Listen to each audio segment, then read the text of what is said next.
Now, my next guest, singer, songwriter, actress, many things. Now, Paloma is releasing her first book about motherhood, identity, love, and it's called Motherhood, Identity, Love, and Fa-Fa-Fa. I think you can all guess what it is, but I can't actually say it. I'll tell you what, talk about... You know when people say that you're going to put everything in here and no holds barred and it's very honest? You really have.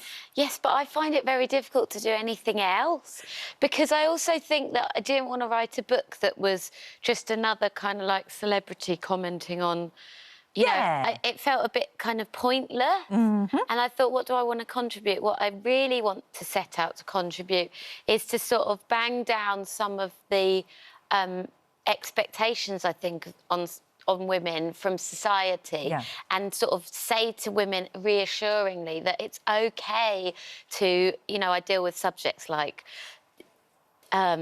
not enjoy breastfeeding, not like being pregnant, or to love your children abundantly but still crave your own identity still. And also about, obviously, going from being in a couple raising children to doing it on my own. There's loads of stuff, and about my confusion about the way that the patriarchy has kind of taken feminism as a kind of another way to, I think,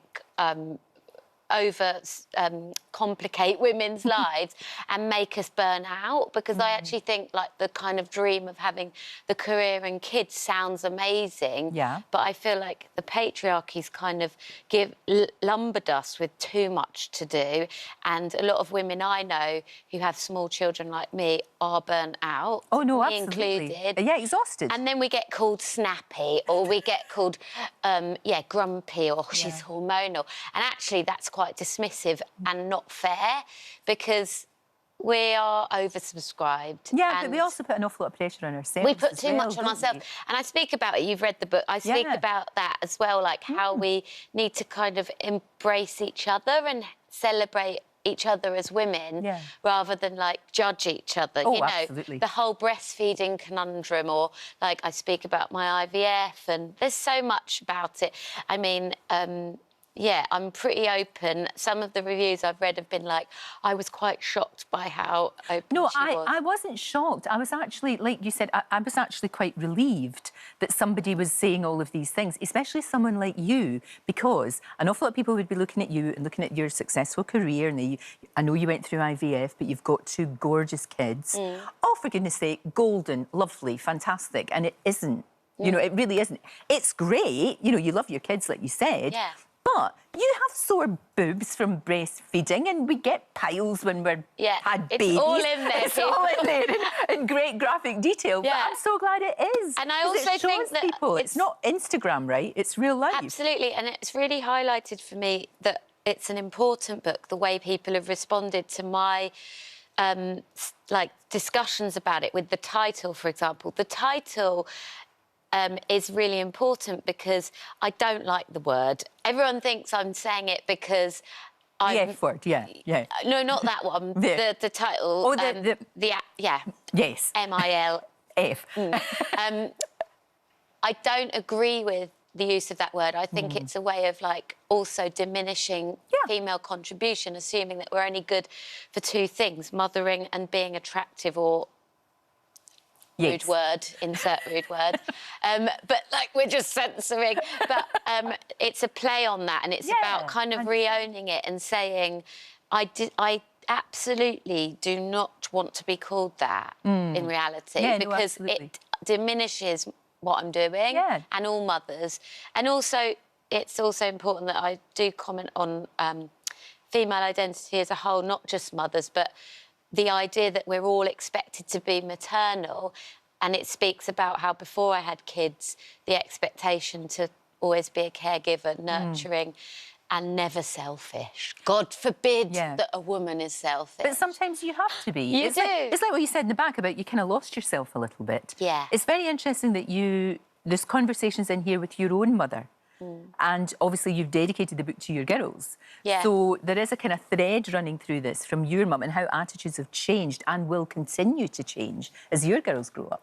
Yeah, because my mum was raised me with the ideals of the first kind of wave of feminism, and now we're in this strange, what I consider to be this post-feminism stage, which I personally find a bit feeding back into the male gaze. I agree with you, and 100%. And I wasn't raised like that. I was raised to be kind of empowered and not sexualise myself and all of these things. And I'm playing on it with humour that some people don't get. I would have to say it's very funny as well. Yeah, a real laugh funny. out loud. You know, it's not a rant at all. It's funny because life is funny. It's hilarious. Everything's absurd. There's a story you read in there about me, like, trying to clean up my child's poo off a public park grass and just being afraid that people are going to see me and be like, become a meme. Paloma Faith's trying to clear but that again, that's life though, Paloma. That's what happens, you know. It does. And so that's important that we bash down all those ideas of the kind of super perfect mother myth, which doesn't exist, and we're all just trying our best. That's all we can do. Exactly. And you talk about as well the fact that, you know, you are split up now, but you've somehow managed to co-parent. You've got to a place where the girls come first, you know, your kids come first, and so many people go through that now. And it's really difficult to navigate that. I don't like the word co-parent though, because I tell you why, because co implies to me that it's 50-50, and I don't believe it ever is, unless... It's really interesting. There are some anomalies, and there are men who write to me who are like, I don't like the fact you say that, and there are definitely some men pulling the main bulk of the work, but in majority of cases, the kind of unspoken, silent mental load that a mother does, and usually, time-wise, it's not 50-50 either. I'm not saying that I don't think that my children's father is amazing, but I think it's quite important that we actually acknowledge what's actually happening, which is that women are doing too much. And so I don't use the word co-parent. I say, oh, my kids go to their dad's a few nights a week. And I'm so happy that they do that and that they've got a lovely father and great. But let's not compliment them because they do get that all the time. We're like so grateful that he's not an awful father abandoner, and he shouldn't be. Like, let's not over-applaud them for actually parenting. It's a very good point. And it's all in my book. It is, Paloma. It's a great read. It really is. It's very eye-opening. It's very, very funny. It's not eye-opening. You've done it. You know it's just a relief. Yes. It's just, you know that way where you think sometimes, oh, I thought I was the only one that felt like that. Yeah. Oh, I thought I was the only one that was going through that. And you're not. No, you're not, because Paloma is as well. It's out tomorrow, isn't it? It's out tomorrow. Yes, I'm so excited. Well, it's already got great reviews, but good luck with it. Thank you. And happy publication day for tomorrow. Great to see you. Thank you so much. I adore you. Right back.